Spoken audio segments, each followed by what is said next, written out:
Welcome to the MyLifeInConcert.com podcast. I'm your host, Various Artists, and please join me as I travel back and revisit every live show I've seen from 1975 to the present. And they used to have all kinds of variety acts there.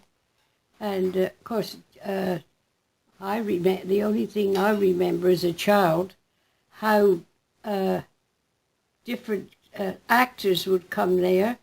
And we didn't go there very often because I lived in a little place called Petersfield, right, which was 20-minute train ride to Portsmouth.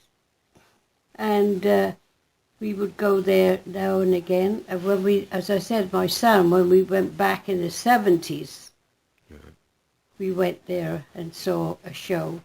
We also, there is another in Southsea, this is part of Portsmouth, the King's Theatre, and they would have all different kinds of plays there. Did you see something at the King's Theatre? Yes, we did.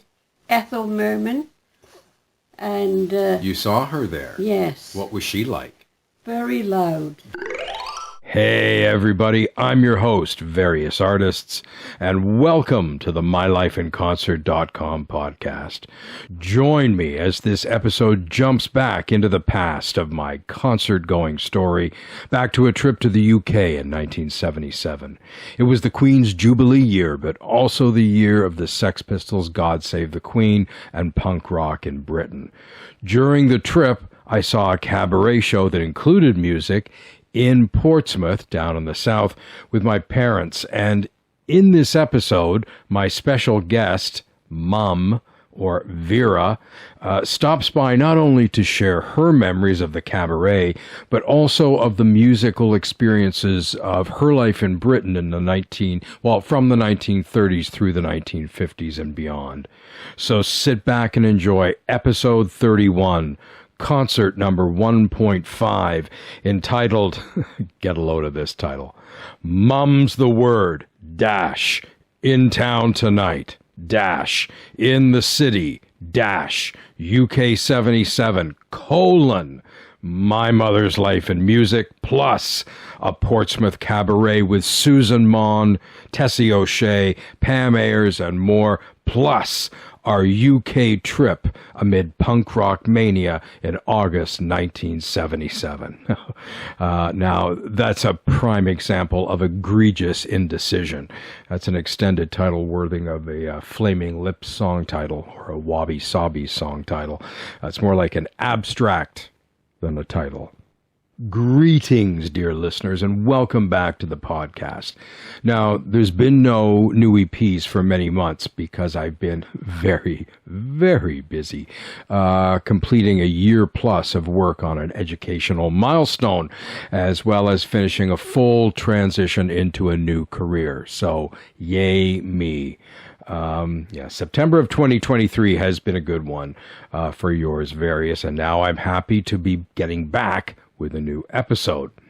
Also, this big reshuffling of my life schedule means that I'll now be able to give more time to my life in concert. So, back in the saddle again, just like Aerosmith. Also this fall, My Life in Conversation, which has been my video series, well, there's been two so far, video series where I interview people involved in any number of creative communities. That will be rebooted this fall, and I have several interesting guests lined up, writers, filmmakers, artists, musicians, etc. So that's all coming up. And I've got two up. I've got one with the Stevie Wonder producer Robert Margoloff, and also with filmmaker Kinga Surek. And you can see that on the MyLifeInConcert.com blog or my YouTube channel.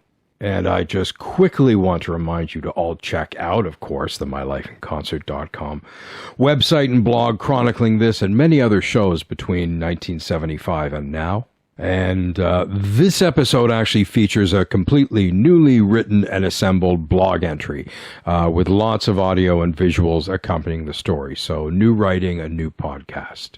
And in general, the blog entries feature extra information about whatever show I'm looking at the time, including photos, links, the original ticket, ephemera, related Spotify playlists, and more.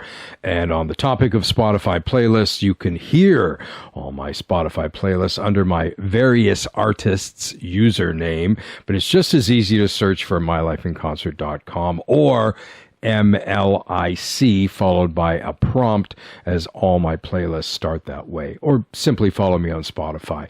And the Spotify playlists are also embedded in the various episodes on the blog of mylifeinconcert.com. Can I say that anymore? I think I've said it about 5 times. And I actually have 3 new playlists up to accompany this episode, but I'll talk about those more at the end. Also, please like, follow, and subscribe on our Facebook and Instagram pages, as well as the YouTube channel, which features not only the podcasts, but live footage from shows that Cublet or I have shot, along with vintage video clips. Still want to be doing more with that. Let's hope it can happen this fall. And also remember to hit that notification bell for new episodes. Okay, dear listeners, back to the podcast. Now, this episode, this is one of 2 where I'm jumping back in the My Life in Concert timeline. Now, as my last episode, number 30, sort of concluded the look at my shows of 1983 with 2 shows in New York City. The Circle Jerks at the Reggae Lounge and Psychic TV at Danceteria, both in November 1983. So I've got 2 episodes that are kind of going to jump back a little bit in the story. And the next episode, episode 32, which is coming up, okay, that jumps back to earlier in 1983, to March of 1983, with the Stray Cats and the Bobcats at Alumni Hall here in London, Ontario. And that EP will be called Rock This Town. And also it'll have special guest Phil Robinson, who's been in a number of the episodes, so nice to have him back. And also Noel, who was in episode 27 on Police Picnic in 1983 at C&E Stadium in Toronto. And there might be someone else, not sure yet. Now, it should have been in between episode 21 on the Gang of 4 at Wonderland Gardens and episode 24 on The Beat at REM, and REM the week that Murmur came out at Alumni Hall. But it was initially I was going to have it as part of a compilation, and I'll talk more about that in a minute. I changed my mind, and that's also the case with this show as well. Now, with this episode, the series jumps even further back in time in my story to this Cabaret show I saw in Portsmouth, UK in August 1977 with my parents. And chronologically, the Cabaret took place between my very first show, my very first official show or whatever, because this second one is a cabaret, but it did have music. But my first concert was Roxy Music at the London Arena on February 8th, 1975, and I covered that in episode 2. And so it was in between that and my second official concert, as it were, which was Bob Seger at the London Gardens on May 19th, 1978, and that's episode 7. Now, my initial plan with this episode and the Stray Cats was I was going to include it as one of the gigs I'll be discussing and writing about in the first series of compilation episodes, and these compilation episodes will appear intermittently over the course of the series. And the first one is coming up as concert number 30, High Energy Plan, etc., Roundup number 1, looking at different shows in more bite-sized form from 1983 to 85, and I'll be featuring gigs by 999, The Gun Club, Modern English, and more. So initially I was going to have these 2 shows as part of that, but I've changed my mind. I've decided that this Cabaret was a unique live performance, along with being the only one I ever saw with my now 96-year-old mother. Therefore, I'm giving this show its own entry. I wanted to take this opportunity to capture not only what she remembers about the event, but also my mother's music and technology-related memories from her life growing up in the UK, having been born in December 1926. Now, taking in this show with my folks occurred during a 3-week trip to the UK from mid-August through early September. And the vacation, which was my second trip to Britain following one from childhood when I was age 7, this one just could not have been more fortuitous for me as a music fan, as a very curious, then and now, always a very curious person, because it was the year that punk broke big in Britain.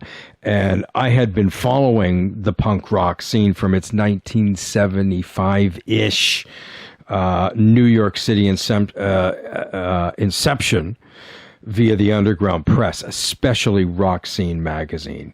And then later, the British arm of punks, that whole scene I learned about through the weeklies. Especially, we used to get Melody Maker and New Musical Express. And I'd buy it at the News Depot, which is still amazingly there on Dundas Street. And that's when I could get a hold of those magazines or afford them, or let's say my brother got one. Whenever I get one, I would just pour over it almost like talismanically.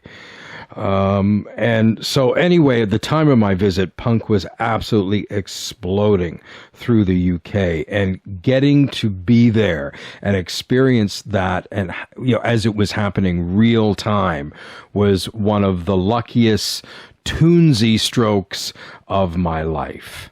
So in this episode, I interview my mother, Vera. Now, would that be Vera Various Artists or Vera Artists? I'd have to think about that one. Interviewed her about the music she's enjoyed and seen live, but also about the variety of technologies she's used to hear it through the years and enjoy music, starting with her hand-cranked family radiogram in the 1930s through to her love of streaming music today. And after that, I turned from looking at my mother's musical youth to my own musical youth experiences, particularly during this trip, including the live Cabaret show we saw in 77, but much more so about the excitement and impact of being able to spend time in the UK with punk at its peak. So my mother had In Town Tonight, I had In the City. But first, a bit of family background in life and music. My parents married in the UK in 1949 and lived in Petersfield, not far from Portsmouth, with my siblings Paul and Vivian arriving in 1950 and 1953. Now, my dad started the immigration process to Canada in 1955, first moving to Toronto. And then a year later, my mom, my siblings, they came over. And then after that, my father's siblings, my grandmother, his mother, sister and brother and their families and children. Within the next 2 or 3 years, I think everyone was here by 1957 from the UK. They had all emigrated. And again, initially, they were living in Toronto, and then they moved south, just sort of an hour north from Detroit, in Chatham, Ontario. And then finally, everyone moved to London in 1960, where most of the family has lived since. Now, kind of an interesting tidbit from that time when they lived in Chatham. My one aunt, Auntie Jean, she joined this Chatham theater group, to get out, do things, meet people. And there was a teenager who was part of this group in Chatham. She's very, very nice, really liked her, and her name was Sylvia Fricker. And of course, she eventually, and I remember her telling me, she really wasn't a happy time for her in Chatham. She needed to get out. And of course, within a few years, she had married Ian Tyson and became the Sylvia in Ian and Sylvia. And, wrote, You Were on My Mind, so many great songs. They did so much classic music together. So, Sylvia Fricker, or Sylvia Tyson, a legendary Canadian songwriter and also sometimes babysitter for my older siblings and cousins back in the day. So now I came along, they moved to London. I came along in December 1962, and in the late summer of 63, my family, with my grandmother and my one aunt, we all moved into our newly built home in a brand new subdivision in northeast London. So I'm an east of Adelaide boy. You have to live here to get why that's significant, or at least it is to some. So anyway, in terms of, my mother will be talking about, how her family listened to music. Well, in sort of our family, the first record player my parents bought, they bought it in the early 60s, and it was this monorail record player that I have vague memories of. And it was replaced at Christmas 1968 by a single unit stereo player with a tall spindle for stacking multiple albums. Very au courant at the time. So, wow, we had stereo now. Trust me, this was a big thing, particularly to me, even if just a kid. And I remember we got this just in time to listen to my brother's then recent LP acquisitions. Because for Christmas, when we got the stereo, he got the Beatles' White Album and the Jimi Hendrix Experience, Electric Ladyland. But he also had just gotten another brand new album, the Rolling Stones' Beggar's Banquet. And if I'm remembering correctly, he won that on the radio, because it was a local station that when new albums would come out, they'd ask sort of questions, and if you answered them right, you'd win the album. And I believe he would stay up late. They'd ask the question, and he would phone in. He won the album, but they eventually told him to stop calling because he was winning all the albums. But anyway, so those three albums are always interlocked in my mind. It's the first Christmas I ever remember. So those are, a lot of good things to remember. So the next big sonic upgrade was a component set with an 8-track player. And a receiver with speakers in 71. And a few months later, we finally got the turntable. So sort of an upgrade into the 70s. Now, my folks had my folks, they had a lot of 8-tracks. I remember them, they had plenty of 8-tracks, and I think my mother particularly liked them because you could put them on and you wouldn't have to keep changing the sides. And they had a lot of vinyl as well. But as with most parents and children from that time, especially with me, as I came along a lot later, and my folks had me in their mid-30s, which is a bit unusual in the early 60s. So there was a big cultural gap between what my parents listened to and what me and my siblings listened to. And again, even though I was a very little kid, I was obsessed with music right from the beginning. This has literally never changed in my life. So my parents, they'd listen to a lot of this sort of pre-rock pop, which they loved, which now I absolutely love that stuff and know it well.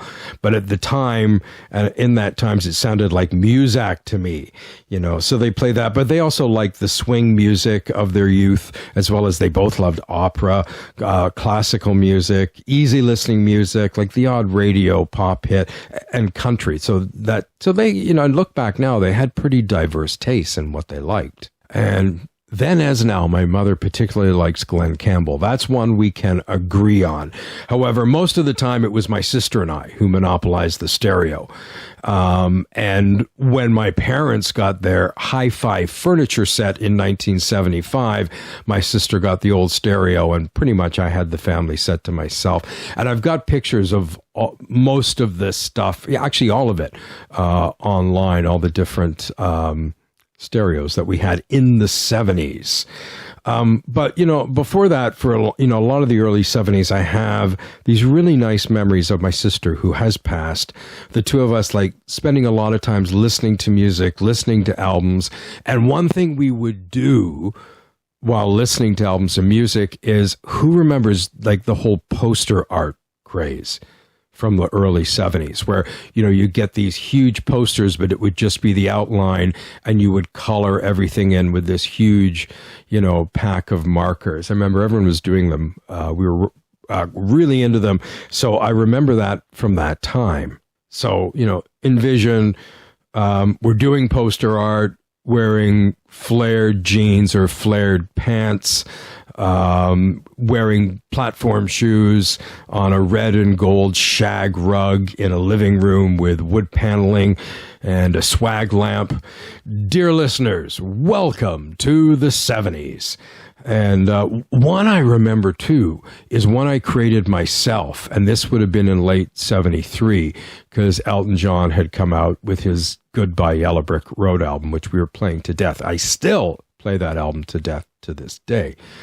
And I remember getting, I think it might have been like a big roll of craft paper or something, and doing this like 4-foot version of the album cover. So we would like listen to the album over and over. I traced, I drew it all out. I wish that would, show up someday. I haven't seen it, but that took me a long time. I remember paying particular attention to the ruby platform shoes. So that's kind of a nice memory. I'm hoping that turns up somewhere in my parents' basement. I haven't seen that in decades. It could be gone. However, okay, so we had it most of the time, but Sunday morning and early afternoon, that is when my parents took over the stereo system, with my mother routinely blaring records or 8-tracks through the house while she did the big Sunday full house cleaning. And being the smartass I was, and sometimes still am, I would do things like pull back on the lever, like you'd have because we had this new technology of the 70s where you'd have that little arm and it would lift the needle off the record. It's with all turntables now, but that was new then. Or if they had an 8-track in, I'd pull the tape out. So like I'd pull the tape out, take the arm off the record, and then yell through the house, Attention Kmart shoppers, attention Kmart shoppers. There's a blue light special in the ladies department. For the next 15 minutes, all lingerie will be 30% off. Watch the blue light special, and thank you for shopping at Kmart.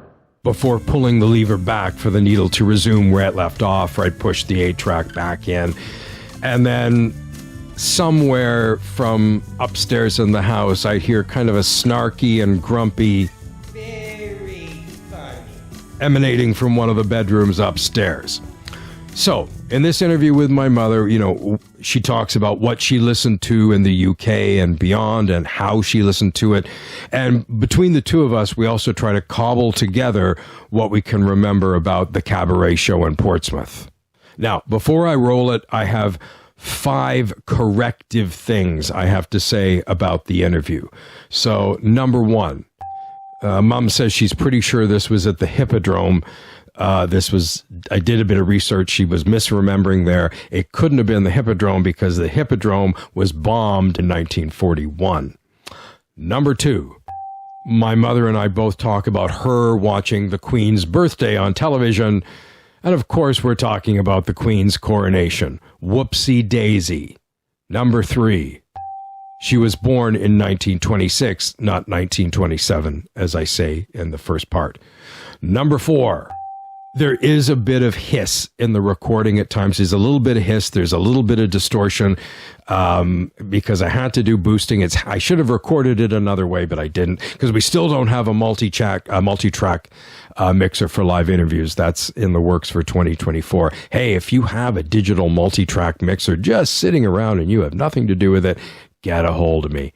And also, there's a few times the volume dips down a bit, which I did correct, but I didn't want to overcorrect because then the hiss would be too much. So, so I didn't want too much distortion, too much hiss, so suck it up, kittens, and deal with it. Get all up close and personal like with your headphones and speakers, but mostly the sound's pretty good. And finally, number 5, my mother's grandfather clock goes off halfway during the interview, and what do you know? I just like the ambience. So it's something from my home, so I left it in. Okay, let's go to the interview. All right, we're here today with my mother, whose name is Vera. Say hello. Hi, how are you? Very good. We're here to talk today about a cabaret show that I went to with my parents when we went to the UK in 1977. Now, this would be later in the summer, later in August of 77. And the reason I'm including it on the podcast is that it did feature one singer, namely Susan Maughan, who had had a big hit in the UK in the early 60s with Bobby's Girl. I believe somebody else had a different person had a North American hit with it, but this was Susan Maughan who was at this. And it was also featured a comic poet named Pam I don't know if it's Pam Ayers. It's Ayers or Ayers. No, it's Pam Ayers, I think. No, I've got it is a book upstairs. I remember you bought the book, but Yes. it's Ayers, Ayers. And it also featured the Famous People Players, which was a puppet act. I believe it was done by people who were mentally and physically challenged. And they would be in black, but they would have these puppets of famous people that they would manipulate. They would manipulate on the stage because they were all in black and the puppets were lit. So because it has this musical element, I am including it as part of the series. Now, to start off, I'm not sure where the show happened. Do you recall where this show was? Well, it would be in Portsmouth, and it was called the Hippodrome. The Hippodrome? Yes. And they used to have all kinds of variety acts there. And, of course, the only thing I remember as a child, how different actors would come there, and we didn't go there very often because I lived in a little place called Petersfield, Right. which was 20-minute train ride to Portsmouth. And we would go there now and again. And when we, as I said, my son, when we went back in the 70s, we went there and saw a show. We also, there is another in Southsea, this is part of Portsmouth, the King's Theatre, and they would have all different kinds of plays there. Did you see something at the King's Theatre? Yes, we did. Ethel Merman, and You saw her there? yes, What was she like? very loud. Very loud. Yes. Do you remember who else you saw there? I can't, because I'm 96, and my memory is not what it used to be. It's still very good. Oh, Now, I remember I think it was you told me or Dad told me that before he came over to Canada to start the emigration process, you and Dad went and saw Kiss Me Kate in 3D. And it was at one of those two places. that was at Southsea. That was at Southsea? Yeah, in one of the cinemas. Ah. Yes. And it was really good because when they were throwing things, it felt like they were throwing it at you. Right. I've seen that movie. I love that movie. That would have been neat to see. Well, neat because that was a thing in the 3D in the mid-50s. It kind of was a thing for a while, Yes. Mm-hmm. as it was here. So do you have any memories of the night that we went to the Cabaret? Or I to be quite honest, I don't. But I do remember where it was in Portsmouth. And where is it? It was Because you're saying it's the Hippodrome. yeah, it was the Hippodrome, but it was on, I think it was on a corner, and it was not very far from the dockyard. Okay. Hence the name Portsmouth, Yes. because the ships would all Yes. port there. Yeah. Well, I remember that night because we didn't go out to do things like that a lot, the three of us. It was you, Dad, and I. Viv was here, and, of course, Paul was married several years at that point. So it was neat to go out, and I remember we visited with one friend of yours who had been, and it was, there was someone else on the bill as well, but I can't remember who it was. I know... No, I think Tessie, I think one of the things that was on the thing was Tessie O'Shea, 2-ton Tessie O'Shea. Oh, I know who Tessie O'Shea is. Yes, I'm sure she was... I guess I forgot. I think I might, well, on one hand, I'm thinking I must have remembered, but then would I have known who Tessie O'Shea was then? I know who she is now. They had lots of comedians on too. That's what I'm thinking, is that there was a comedian on the bill. There'd be at least a couple of comedians on the show. But as I say, I can't remember. I can't remember really what their name was. Well, I remember the evening. I remember Pam Ayers being very funny. Oh, yes. And actually, her dialogue was more like poems. Yes. She would read it like a poem. Yes. And that. And I remember you bought her a book of her poetry. Yes. Yes. And the famous people players, I thought, were really interesting visually, because you saw all these puppets of the famous people. Right. And I definitely remember Susan Maughan, because I knew that song that she sang. I had heard it. Now, this isn't who I wanted to go see, because there was an act touring in England at the time who I wanted to go see. That was the Sex Pistols. Oh, yes. Yeah, well, Dad said, no, we didn't go to that one. Dad said no to that one. But I did enjoy Susan Maughan. But just to ask you, okay, so we went to that, but would also like to ask you about, because you said you were 96, you were born in 1927. Did you enjoy music when you were younger?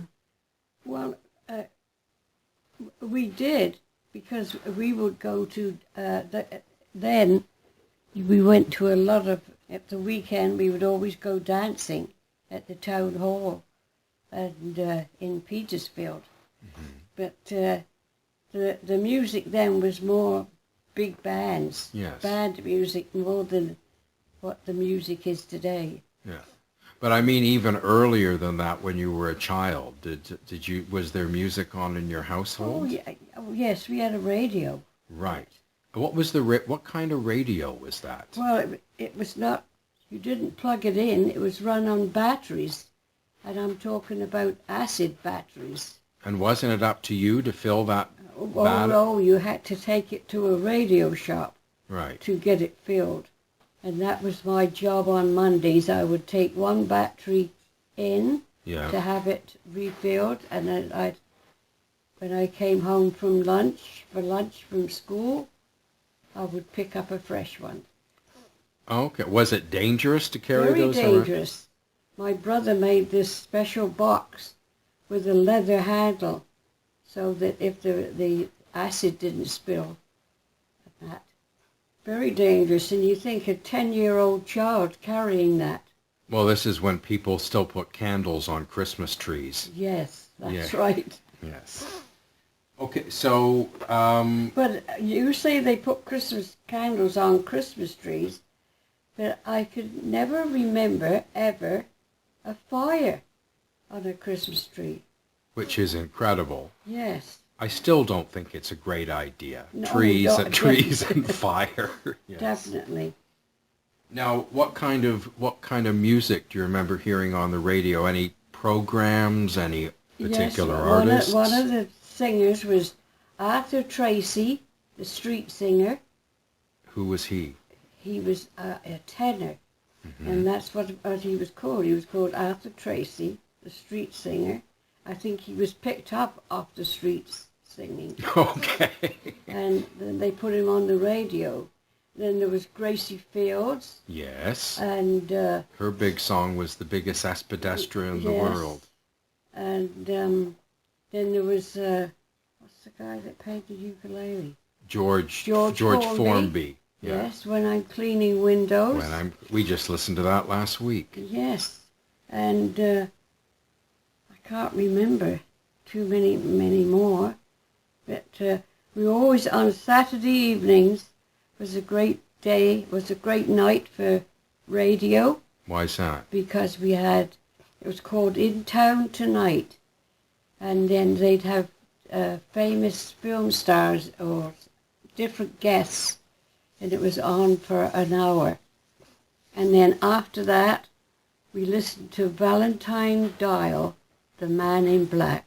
And who was Valentine Dial? You never knew. I've never. He was a detective. Ah. And we had a mystery show every week. Ah. And then on Sundays, my mother always used to like to sit and listen to the Palm Court Orchestra. Okay. Oh, okay. With Anne Ziegler and Webster Booth. Webster Booth and Anne Ziegler. See, you remember all these names. Yes. Now, in terms of later on, you said that, you and Dad would go dancing, but what was maybe some of the other music? You were just mentioning something about Julie Andrews was on the radio a lot when she was young. This was during the war, and I think she was 12. And at 12 o'clock from Monday to Friday, it was called, it was broadcast from different factories that were making munitions and stuff like that.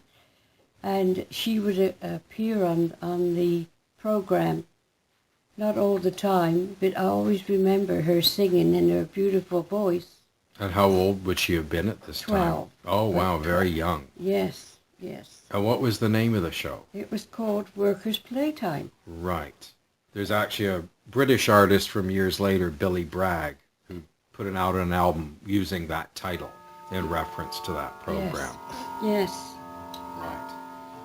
And now, at home, hang on, we'll just wait for this to go.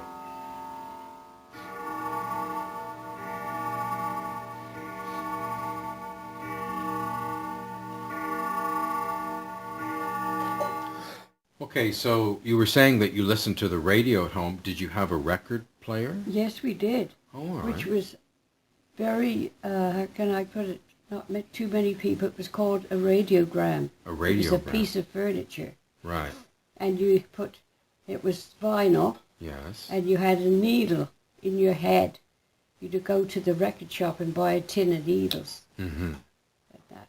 Was it, did you plug it in or did you crank it? Oh, no, you wound it up. Ah. That's like the one we have from Cublett's grandfather. That's his name on the show. Right. Interesting. So do you remember any of the records that you had? Yes, we had, as I told you, we had Gracie Fields and Arthur Tracy, the street singer, and the other one was George Formby. Mm-hmm. And you had these records? Yes. Oh, yes. nice. And I can remember the record store that you used to go to, because there was only one record store. What do you remember about the record store? Well, it was right on the corner of High Street in Petersfield. And did they just have 78? You'd go through and look at the big ones. They'd have the Well, they didn't have albums till the 50s. No, but they were 78s. Yeah. So they were not the great big ones. There was the small ones, and then there was ones about that size. Yeah. We never had a TV. Yeah, well that would have been later. I mean, TVs didn't really start in becoming in any way popular, and that's in America in the late 40s. And you were pretty much gone from Britain before they were common. No, I saw the Queen's wedding. Right. We went to her friends, and they had a television, and we saw it on television. Right, because the Queen's wedding, actually, that's what got televisions popular in the UK. Yes. Her coronation in 1953, I believe it is. Yes. But most people, because you guys came over in the mid-50s, most people in Britain in the mid-50s didn't have a TV. No. So going on a little bit later, we talked about this show we saw in 1977. Did you see any other, and you talked about seeing Ethel Merman. Were there any other performers that you saw back in the day? Yes, but I can't remember, because I remember going to the King's Theatre, and I was, I think, about 7 months pregnant with Paul. We had to walk up 3 flights of stairs. Ooh.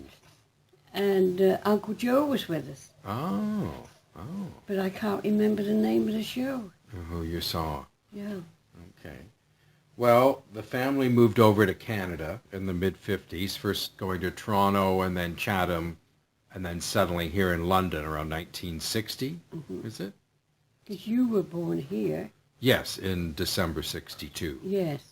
Whereas, Paul and Vivian were born over in the UK. Yes. Okay. So when you moved here... you said Colin instead of Paul and Vivian. Oh, sorry, Paul and Vivian. Sorry. I mix up names too. It's a family habit. So when you moved here, I know in your early years you didn't have much money, but later on did you remember seeing any performers here in London, or... Because later on you saw a lot of people. Yes, we didn't go to many either movies or shows, because later on we used to have season tickets for the Grand. Yeah. And also the London Orchestra, and we went there once a month. Right. But otherwise, no, we didn't. We couldn't afford to go and see shows or anything. No. But in the 70s, I'm not talking about in the 60s, but in the 70s, you had more money in the 70s. Yes. And I remember you seeing Engelbert Humperdinck at Centennial Hall. No. Yes. Because I remember you saying that he complained about the acoustics there. Because you're never going to get anything out of this load of bricks. Because they fixed I don't think it was Engelbert Humperdinck. Sure? I know who you're saying, but Who was it then? I can't remember his name. Was it Roger Whittaker? I don't know. I can't remember, but I know who you're talking. That's right. He said like the was very, very bad.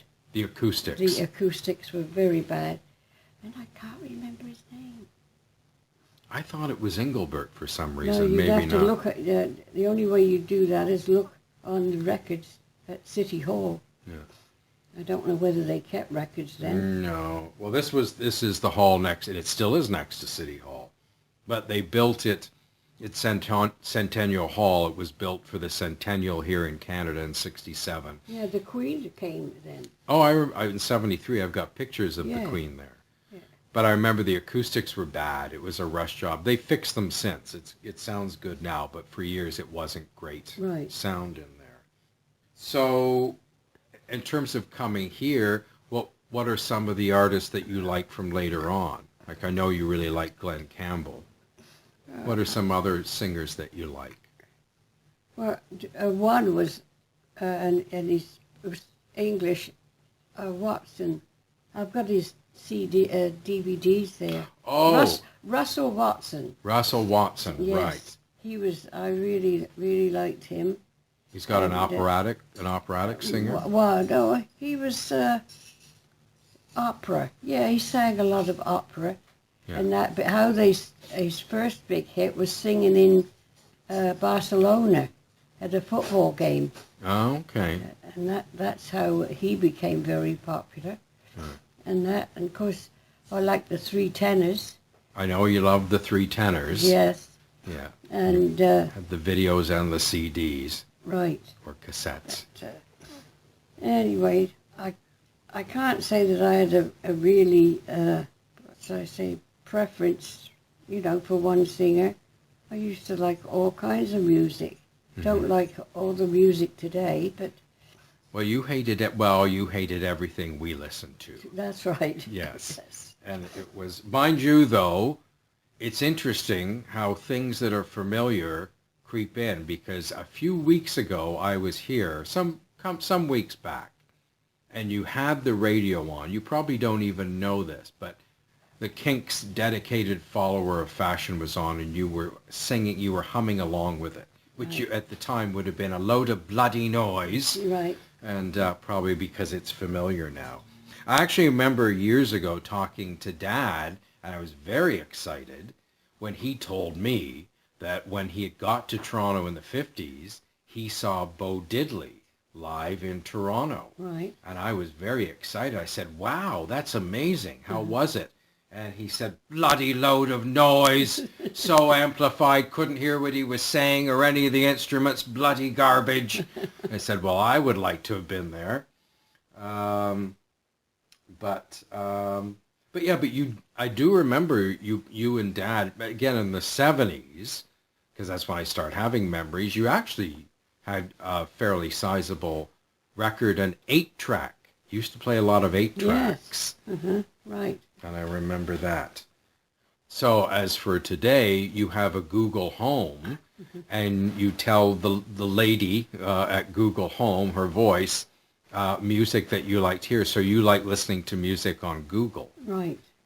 And that I like listening to the music from the 40s, 50s, and 60s. Yes, right. And I remember Dad used to enjoy listening to that music as well. And I've sort of, now I know a lot of that music. I didn't when I was younger, because admittedly, you didn't like what we played. You kind of drove us up the wall too. Right. So the one I remember that drove me crazy that you used to put on, it was a double, was Jerry Vale Sings the Great Italian Hits. Oh, yes, I like Jerry Vale. Yes, Very nice. Yes. I met you like Jerry Vale. I'm just trying to think. I know you loved Engelbert. And I know you like Glenn Campbell. You like Dolly Parton, too. Oh, yes, I like Dolly. Yes. Excellent. Well, thank you very much. I mean, neither one of us remember much of the show, but we do remember going. Oh, yes. But I really enjoyed hearing about all your musical memories. And thank you very much for taking the time. You're welcome. Okay. And there you have it.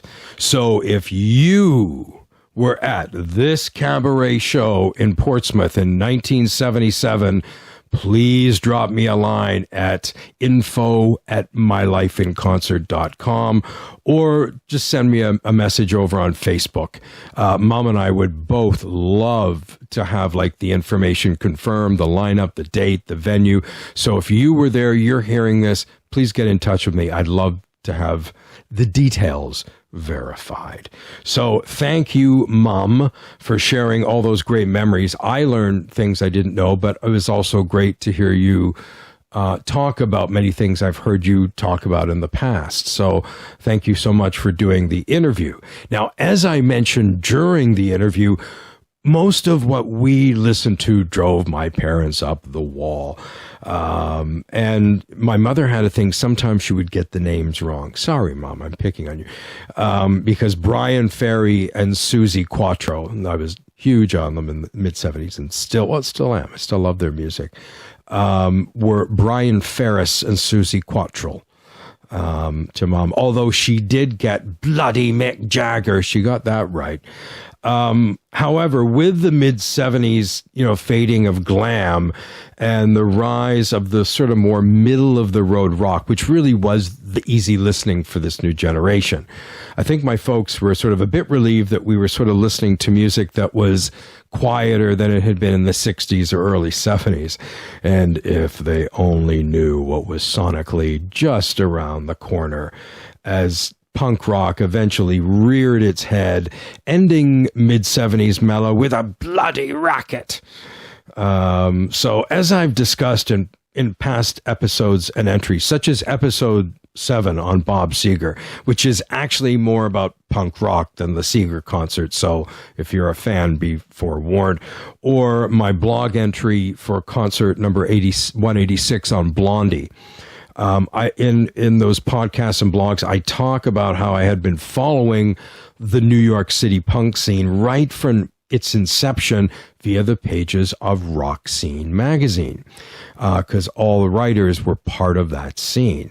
And I did get to hear Patti Smith in 1975 talking about hanging out in record stores, but otherwise it wasn't until 1977 that I finally got to hear the other groups.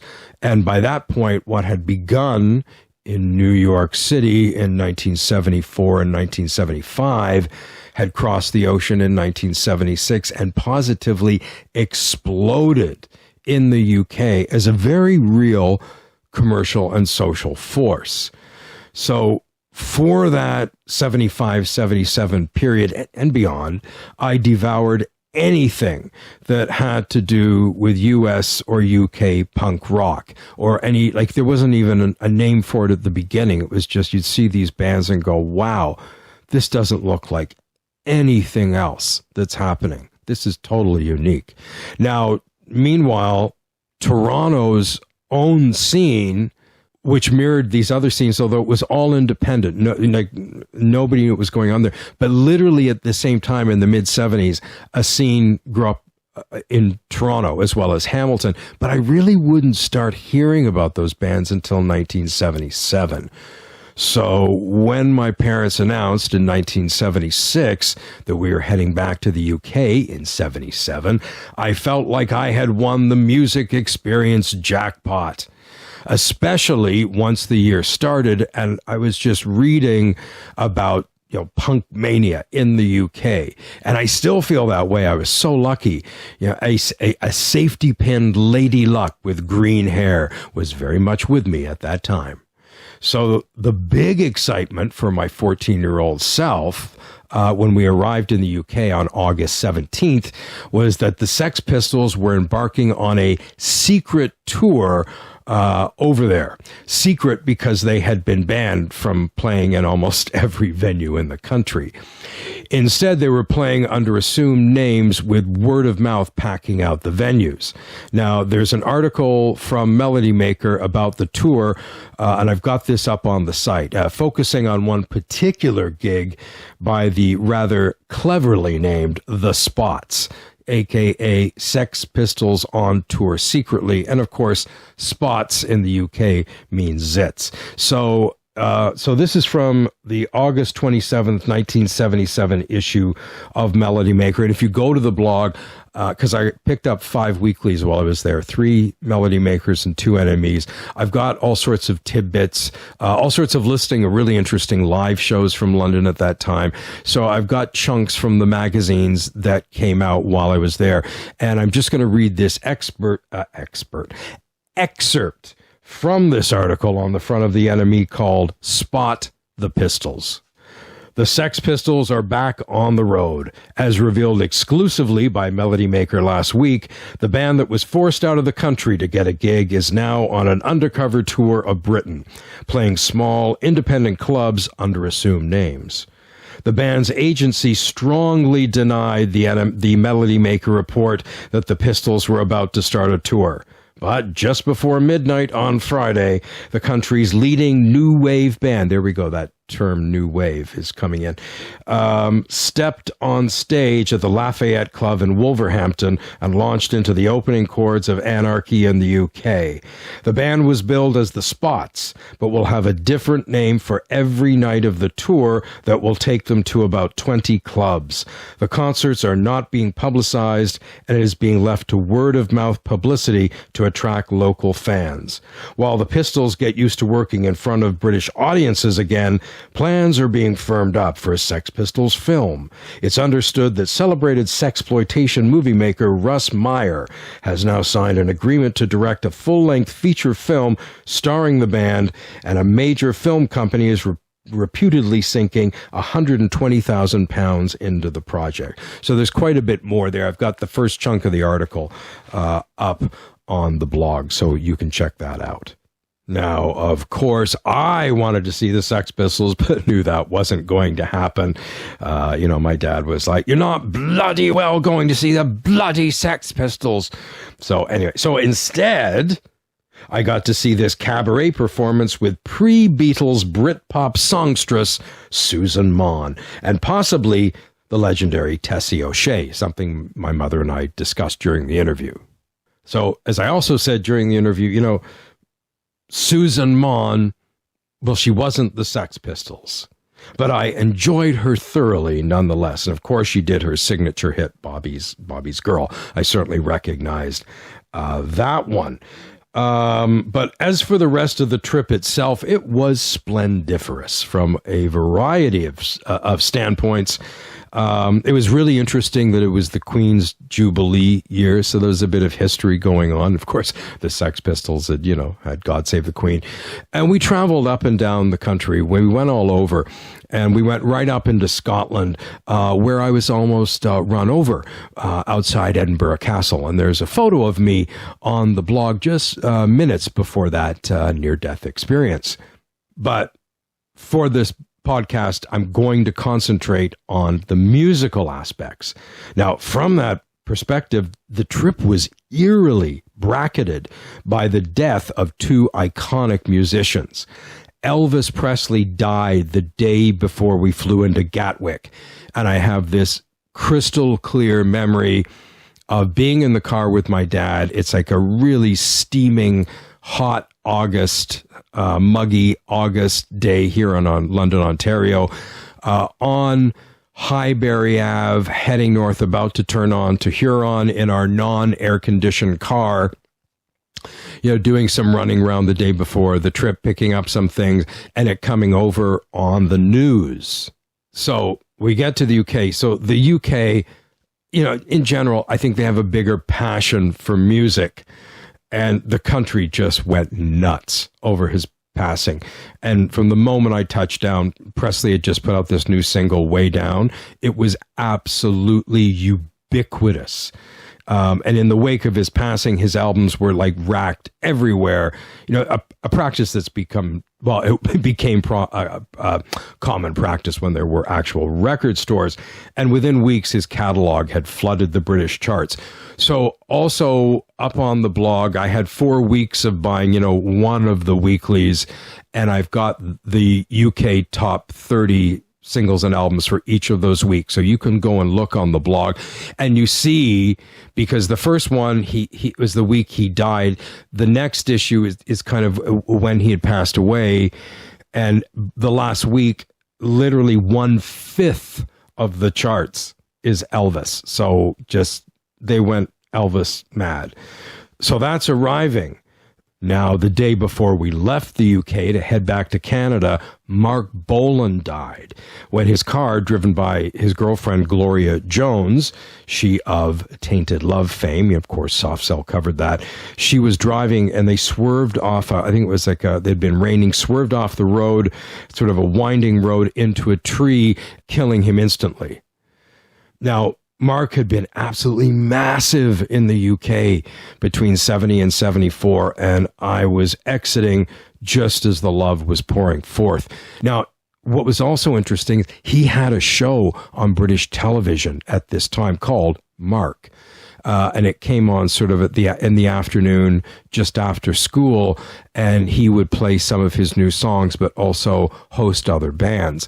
And one of the things with Mark Bolan, of course, when punk came around, and we'll be talking about this a little bit later in relation to this Genesis EP, is there was this like complete split in generations. And Mark, though, he really was so beloved of a lot of the punks, and he was one of the few to embrace the new music and actually had the Jam and Generation X on his show. So I'd watched the show while I was there and had enjoyed it, but I was kind of disappointed that I didn't get to see one of the episodes where it was one of the punk bands. But it was just weird. But it was weird though for me. I liked him, but I had been like a massive glam kid in the early mid-70s, and I've got a great one I really enjoyed doing. Put it this way, it was one of my favorite episodes. It's called Bowie, the 70s and Me, and it's a prelude to talking about the episode where I see David Bowie in Toronto in 1983, but kind of talking about that time and all that sort of thing. But I liked a few T-Rex songs, but I didn't really become a T-Rex nut till the early 80s. There was this article in the NME, I think by Paul Morley, and I picked it up, and it really sparked my interest, and I had my own T-Rex-tasy in the 80s and beyond. And, it's not uncommon. I listened to Mark, especially that sort of 70 to 72 period. I love that stuff. But at the time, it's just kind of, I didn't know tons. I knew a few of the songs, but it was just weird, and of course, again, in the UK, he was huge. So it was kind of weird, these deaths, happening when you're coming and going. So other than Elvis, there are several singles and albums that I remember being popular as I tried to spend as much time as possible in record stores while my parents were shopping. But there were 3 big songs that you just heard everywhere in particular. One was the Elvis single. The other were 2 electronic hits by French artists that I was hearing everywhere. and absolutely loved.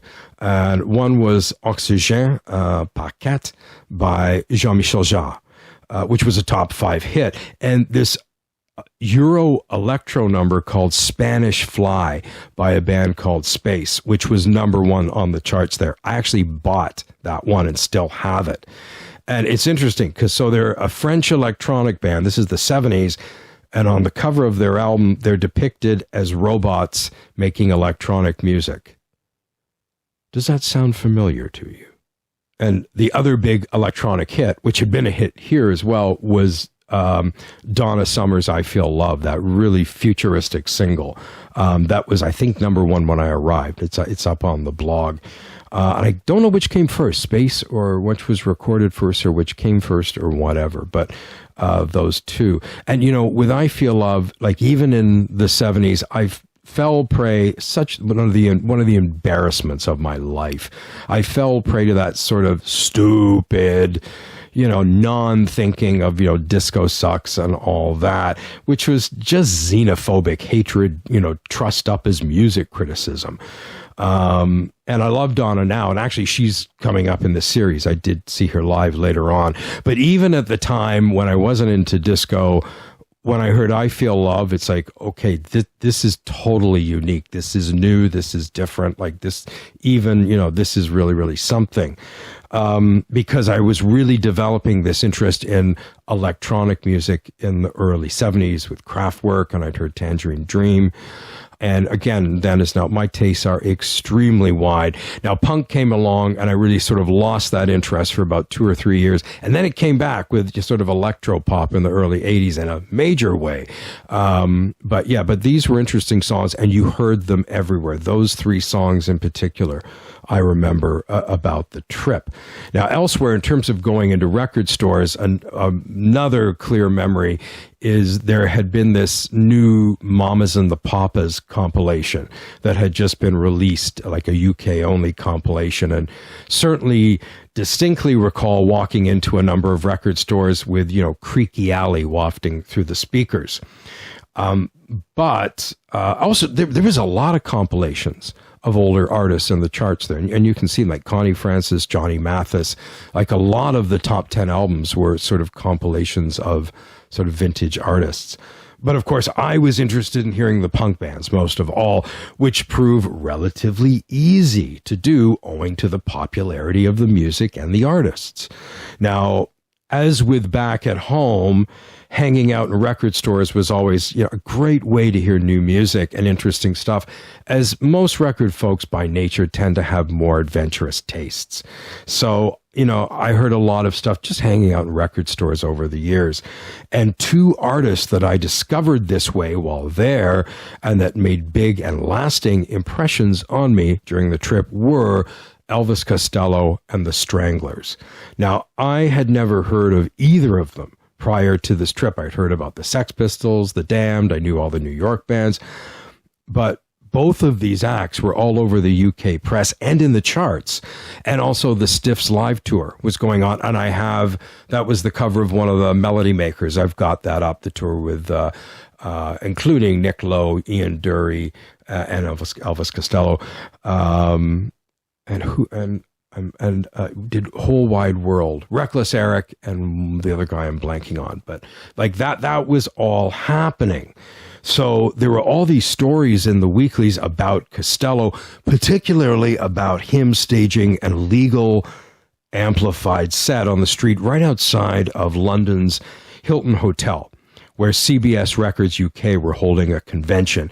Now, he was arrested in the process, which gave him national coverage.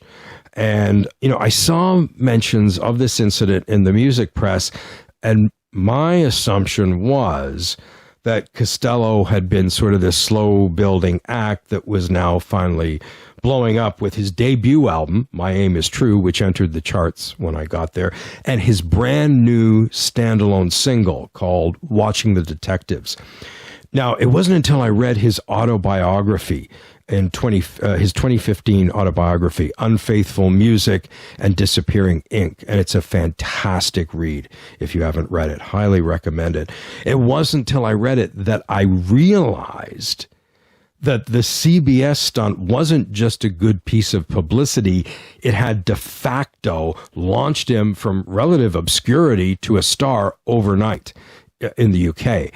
And this was lost on me at the time, that he'd only just come into the UK's consciousness a week or so before I arrived. So I discovered Elvis Costello along with the rest of the country. Of course, I'd seen My Aim Is True mentioned in the press, and again noticed it had entered the charts. I thought, okay, this guy sounds interesting. I want to hear this. So I was thrilled to arrive at a Southampton record store in the shopping plaza. My parents shopped for a few hours and hung out there. And I was thrilled to arrive just as an employee was putting it on over the sound system. So I thought, yes. And I will never forget hanging out in that store. I can still see it in my mind's eye, listening to My Aim Is True in its entirety and being completely blown away. The songwriting, the singing, performance, everything. Sound, everything. The sound of the record, whatever. It was in the running for a record to buy. I actually didn't buy most of my records until near the end of the trip because I had limited money and I did want to spend it on a few other things. For instance, I got this beautiful leather bomber jacket at a market up north in Cumbria for £20, and I wore it for years. There's actually a picture of me a few days after that at Edinburgh Castle where I'm wearing it. And of course, that's the picture where it's moments before near death. And so I still had yet to hear his new single, though, and first chart hit, Watching the Detectives, because I noticed it wasn't on the album. And of course, because it was recorded way later with a different band, the first of the Attractions. So shortly thereafter, I heard it in a Woolies, or was it a Boots, up north in Cumbria. So there was a teenage girl working at the record bar there, and she was spinning all the latest 45s and threw that one on. And I recognized the voice immediately because I just heard the album. And it's like, oh, wow. Oh, wow. So right away, I knew that I loved Costello, an opinion that has never changed. He also turned out to be the first act from any of this new music that I saw live in 1978. And I've gone on to see him once per decade in 1980, 1991, 2003, and 2011. So I have to see him this decade. And check out the mylifeinconcert.com site, as I've written and podcasted about the 78 show, his amazing set at Heatwave, the Heatwave Festival in 1980 with the Talking Heads, Pretenders, B-52s, la la la. And I've also written about the 2011 show in Ottawa. And the two other shows are coming up down the line. The one from 1991 is with the Replacements. And actually that one will be more about the Replacements than Costello. So moments later, I had my first taste of the Stranglers. And again, within 24 hours of being in the UK, I picked up the NME and immediately noted that these Stranglers folks were in the top 10 with their debut album, Radis Norvegicus, and this new single, Something Better Change. And just from their name, I knew that they had to be punk, and found myself immediately interfacing with that album cover, all of them standing in the hallway, pretty much every single record store, I walked into up and down the country. It was huge at that time. So I found myself, this is at this Boots or Woolies, up in Cumbria, Lake District, with, the turntable tweaking teen twirling the tunes, when she put on a single that started with this great staccato guitar riff. Then in came some really cool sort of Doorsy keyboards, and I love the Doors, before the song exploded. Now, this was definitely punk, albeit with a psychedelic sonic twist via the keyboards. And I loved the tune immediately as it went along, but who was this? So I'm flipping through the racks, this song's playing, but the moment it hit the chorus, I went, aha, this is the Stranglers. And immediately they were added to the to-be purchase list. And they're coming up down the life in the mylifeinconcert.com series, probably in the next year and a half, with a Massey Hall show at Toronto in 1987. there was also this fab compilation that was in the UK charts called New Wave. And of course, again, we just heard that term with the Sex Pistols article a little while ago. That was now coming in a lot. And it's a really interesting mix of UK, US, and Australian punk, new wave, also some pre-punk, such as with the New York Dolls, or the Runaways are on there, which are sort of in between sort of the old and the new. And it also featured really hard to get tracks by Patti Smith and has Piss Factory, and Talking Heads, Love Goes to Building on Fire, as well as tracks by the Ramones, The Damned, Richard Hell and the Voidoids, and more. And I heard that in a record store too, and that was an introduction to a whole bunch of really interesting artists. Now, as for my purchases, I ended up going for the Jam's debut album, In the City, rendering me as an immediate mega fan right through until their late 82 demise.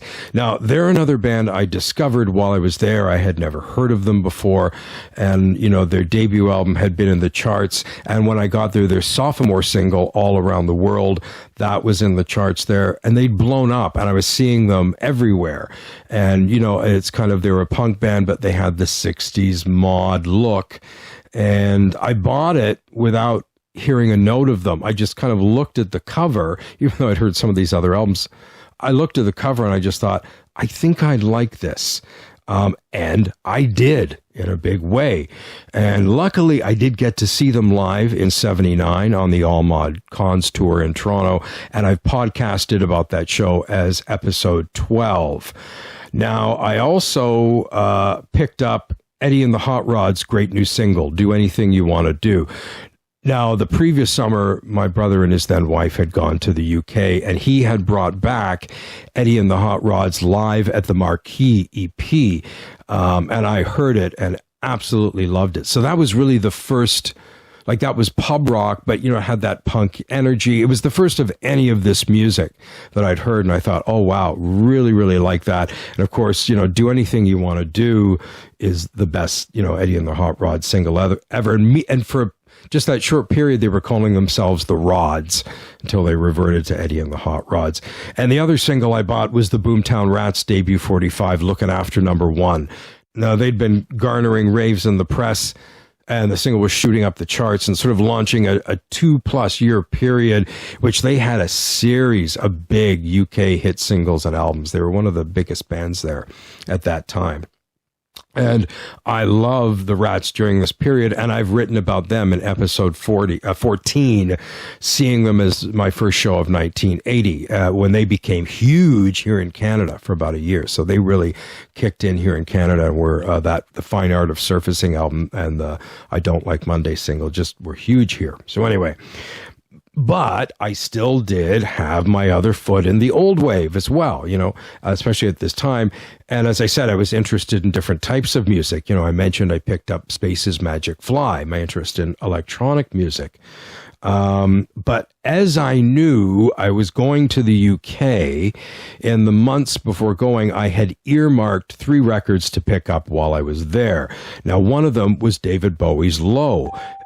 It had been released back in January, and I was most curious to hear it because that was already a bunch of people, sort of the really small-minded people, like, oh, he's gone disco. So you lost that part of the crowd. And, of course, I love Young Americans and Station to Station. The title track is probably my favorite Bowie song ever, and that's one of my favorite albums.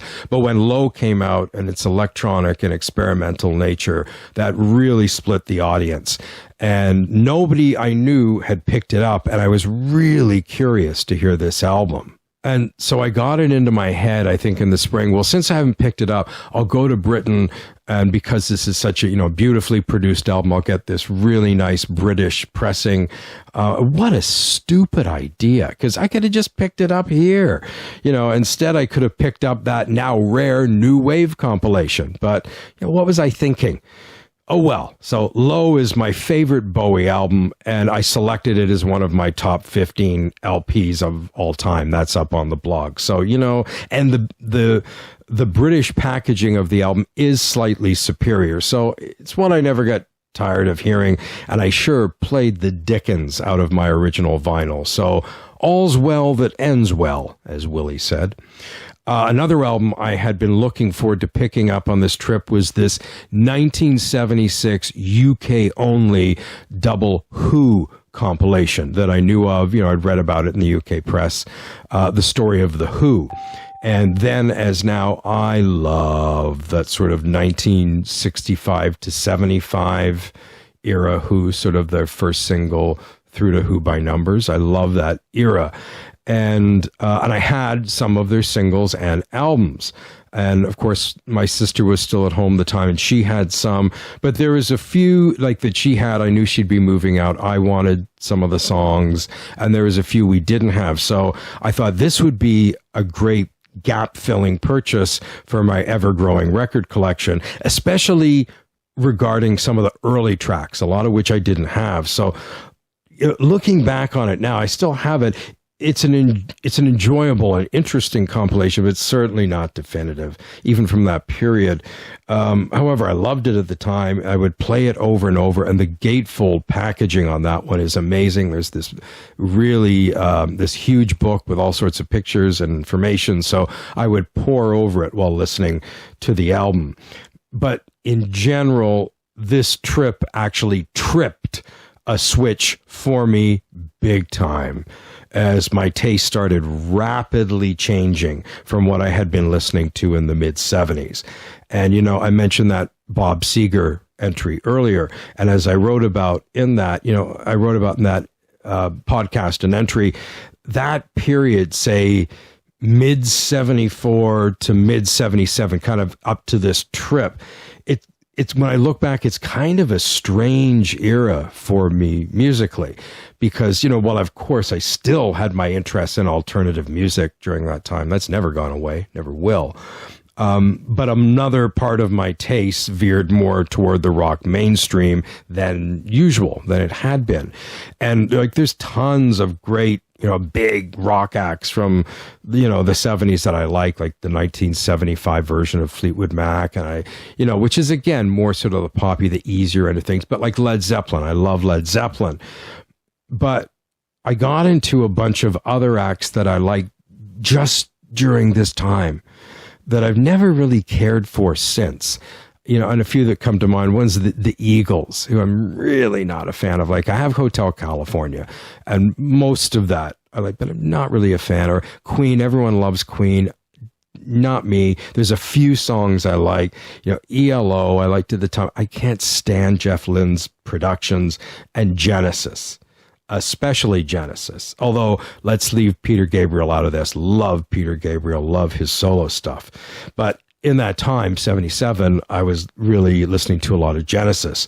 And so the third pre-targeted purchase was their Spot the Pigeon EP, which had been released earlier in the UK. I think, you know, early spring it had come out in the UK. As the band were best known for long, intricate prog suites, this 3-track EP sporting two unabashedly, you know, poppy songs on the A-side, Match of the Day and Pigeons. It was a curio, to say the least. But, okay, so preparing for this, I went back and listened to it. I still have the 7-inch EP. And in going back and listening to it, I had a realization. Punk indirectly had a hand in creating the 80s pop stars version of Genesis. No, really. It goes like this. So punk had started getting plenty of ink in the UK weeklies by mid-76. This is even before any recordings from the scene had been released. And then, of course, it exploded into British consciousness in early December 76 with the Bill Grundy interview. And it quickly became, like, punk quickly became a ground-shaking, critical, cultural, and this is very important, commercial success almost immediately over there. And so, again, with the weeklies, you had this very heated British music press and this passion for music. So things the size of the country, a lot of people, small space, these weekly papers that kept everyone informed about everything.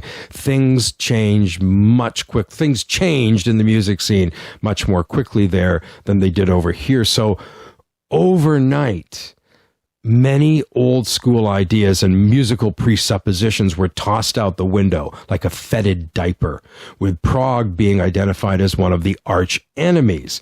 So suddenly you had a host of, acts that were the musical darlings of the UK press just suddenly become passé in a way that they weren't anywhere else in the world at that time. Really, this was just England. But for a band like Genesis and their peers, where they had a sizable European audience, they had a growing audience across the ocean, but England was their key market and their bread and butter.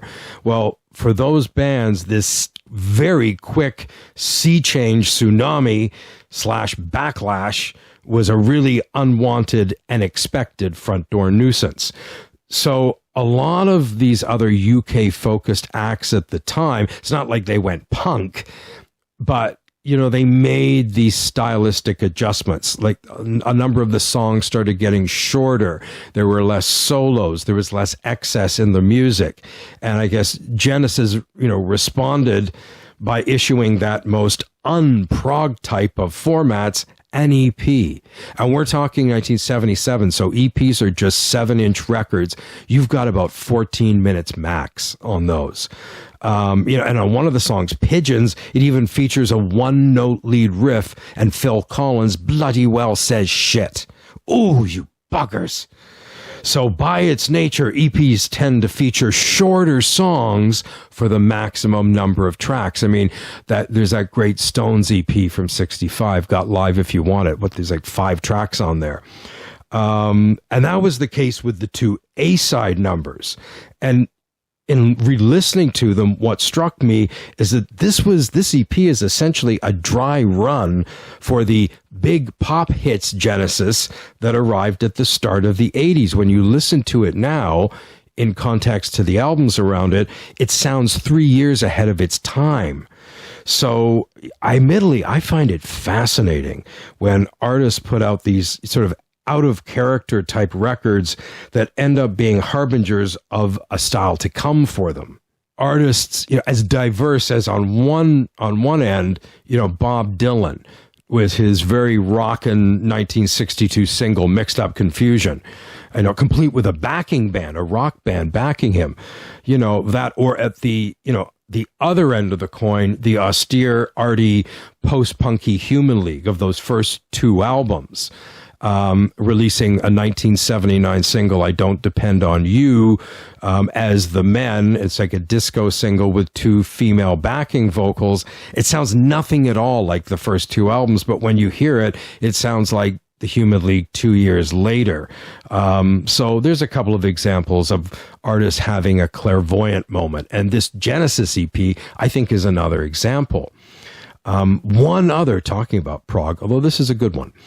And actually, I still kind of like Pigeons and Match of the Day. And I found out that Genesis hate these songs and none of the fans like these songs. So it makes sense that these are the ones I would like. So one other prog-related memory from this trip was on the plane there and back. You had headphones. This is way before all the technology. All you had were these headphones, and you could plug them in, and there were 4 or 5 different channels, and each one had a different type of music, like classical or pop. And then there was a rock channel, and I think, was it British Airways? It was obviously put together by a British airline. I can't remember which we flew, but it was a British airline. And I figured out, because I kept listening to this on loop, that they had an hour-long loop of songs that kept repeating. And there's this one song in particular that just transfixed me. It was about 10 minutes long at least. And it started with sort of classical-esque piano, incorporated a laughing madman, and then segued into the jazzy core tune, which featured this really vibrant female vocalist. And it was about, having this trip to the fair. And I wondered for years who the group and what the song was. And I kept listening every hour, just because even if I didn't have it on, I'd heard all the other songs. The mystery was finally solved circa 1981 when someone played it on the local college station here, CHRW, where I later was on that station for 9 years. And turns out the song was by UK proggy folk classical combo Renaissance and their epic A Trip to the Fair from 1975. And I did get to see Renaissance years later in 2010, but alas, there was no Trip to the Fair. And I've written about that concert as 149. I also saw the B-52s that night. It was at Ottawa Blues Fest. So very odd combo of acts to see in one night, but I really enjoyed Renaissance. And of course, the B-52s were amazing as always. But alas, all good things must come to an end, and back we flew. Or at least we tried to. The day we were scheduled to fly back, the UK airline industry went on strike, with departing planes greatly reduced. We ended up spending 24 hours at Gatwick Airport, taking turns trying to catch some, shut-eye on the airport's lounge seats. Luckily, the airport had a bookstore, where I purchased an oversized hardcover title on the Beatles and their history, and I read that whole thing over the course of the day we were there. It was kind of fitting because 77 had been a Beatles summer for me. Not that I listen to the Beatles all the time, but that in particular because it was the 10th anniversary of Sgt. Pepper that summer, and I'd picked it up. I hadn't owned it before. And also they had put out the Beatles at the Hollywood Bowl. So those two albums really remind me of the summer of 77 before this trip. But we just wanted to get back. And so we were beyond relieved to finally be boarding the plane. Although coming back to boring old London, Ontario, after having personally experienced, this exciting musical movement was such a downer. Back to nothing but Debbie Boone, Sean Cassidy, and MOR. Poop. What a brutal come down. However, I had seen the future, as it were, and it was exciting to know that punk would soon be exploding over here on this side of the Atlantic in short order, just like it had in the UK. Whoopsie-daisy on that one. I hadn't yet processed just how claustrophobically, regressively conservative music stations and listeners were in North America at that time. This whole upheaval was so exciting and fresh and visceral, and the records were not only gorgeously primal, but many had killer hooks and melodies, a point that frequently gets left out when talking about punk. And it really wasn't until Nirvana hit at the end of 1991 that North America finally had a truly raw, unpolished musical movement breakthrough on a major level, something that I thought would never truly happen here by this point. And I talk about a lot of this too in episode 4 on Lollapalooza 92. And I had been working in a record retail store for over 6 years when the Nevermind bomb hit. And oh, how I loved watching boy bands, hair metal, and sugar coma inducing industry pop absolutely hit the skids, even if just for a few years. It was absolutely gorgeous. My team, was winning for a while. So meanwhile, the Sex Pistols' Nevermind the Bollocks, released in 77, finally went platinum in North America around this time. I think it had been platinum in Canada before that. So eventually it did break through. It's one of those albums through the years. I've met so many people who own it, people you wouldn't even expect. Kind of usually if they have one punk album, that's it. So in England, it was an earthquake going off. Over here, it was more of a slow burn infiltration. But anyway, back to 77. I picked up the Stranglers' Rattus Norvegicus like shortly after returning. I think it was in the first 2 weeks. And even better, Eddie and the Hot Rods actually came here to London, Ontario, playing a few nights at Fryfogel's in November, kicking off the punk rock scene here in the Forest City. Unfortunately, I was too young to attend, but I did get to meet them and talk to them at Records on Wheels, and Barry Masters, the lead singer, autographed my album. And I've got that up on the blog. And pretty much the month after that show, the Demics made their debut, opening the floodgates for punk and all types of alternative music in the Forest City in the years and decades that followed. But you can really trace it all back to that, that Demic show at the end of 1977 going into 78. And I've podcasted and written about them in episode 3 on the Ramones and the Demics at Centennial Hall in 1980. So in the months and the year after my trip, my focus shifted further from the mainstream and more pointedly towards punk and new wave, with my purchases of albums by the Sex Pistols, Ramones, Vibrators, Blondie, The Clash, and many more. The following spring of 78, I saw my second official full-length live show, Bob Seger at London Gardens, which I've talked about. But by this point, I was starting to think, listen, and expect differently. And I've podcasted and written about how that show was my final mid-70s moment. It closed a chapter for me.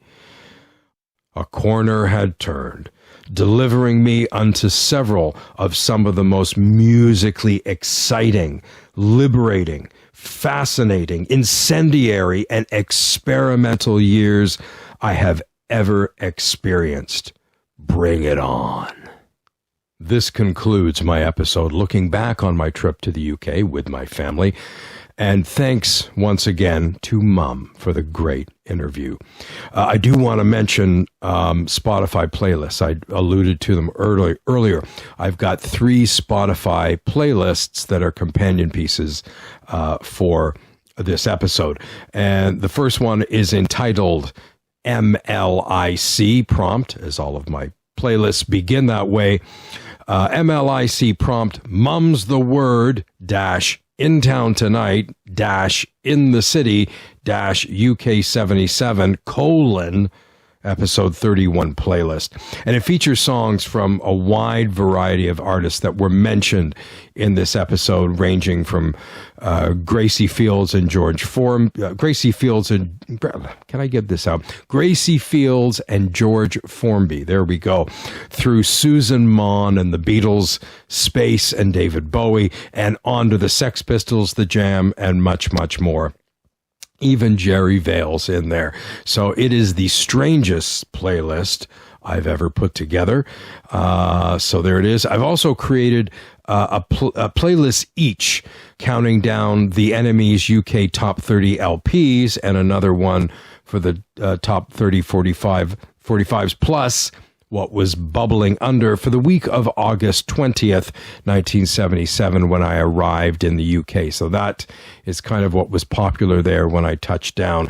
And again, you can find them on Spotify as MLIC Prompt. Enemy Top 30 45s plus 4 bubbling under, August 20th, 1977, 34 to number 1. And MLIC Prompt Enemy Top 30 LPs plus 3 bubbling under, August 20th, 1977, 34 to number 1. And indeed, all my Spotify playlists that I've got up, they begin with MLIC Prompt, or you can follow me there as various artists, or simply search for mylifeinconcert.com. So go check them out as companion listening if you are at all interested. So up next in the series, I jump a bit more into the future with the Stray Cats at Alumni Hall here in London, Ontario, on March 26th, 1983. Now, technically, this should have probably been episode 16, but as with the 1977 episode, as I was saying earlier, this was supposed to be part of a compilation, but I have changed my mind, and it's now getting its own EP. Now, as I said, I don't have a ton of memories about this show, but every time I've posted about it on Facebook, especially the London Memories group, there's floods of responses from people who were there. So clearly this is a concert that lives in the hearts of many who attended.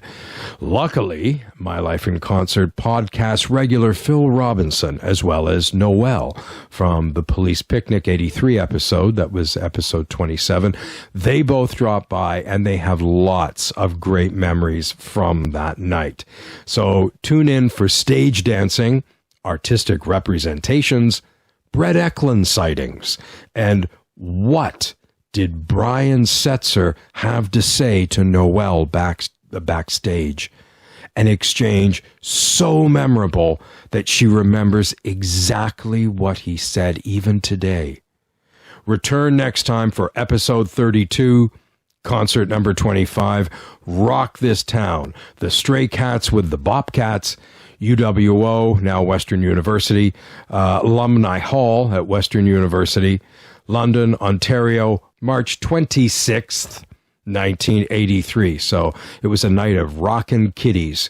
After that, my story moves into 1984. We're finally back on track with the much-delayed interview with Phil and Sky Sylvain about two UB40 shows here in London in 1984 and 85. They're finally up after that as episode 33. So come on back as there's more great stuff ahead. I'd like to remind folks to please remember to like, follow, subscribe, and hit the notification bell where applicable on our Facebook, YouTube, and Instagram pages. And please leave any memories you have of any of these gigs that I'm writing about or podcasting about on the platform of your choice. Also, I should be finally coming to TikTok shortly, so look out for that. And finally, if you've enjoyed the podcast, be sure to tell your Toonhead friends about the sprightly and intoxicating joy that is mylifeinconcert.com. Tell your demonstrative neighbor Dezo. Tell your toking Aunt Trish. Tell your map turtle Tinkles. Tell all the music nuts in your life. For heaven's sake, just tell them about the magic and wonderment of the mylifeinconcert.com podcast. I'd like to say a big thanks to listeners both new and returning for taking the time to tune in. This is your host, Various Artists, signing off, and we'll meet up at the next concert. See you then and see you there. Bye for now.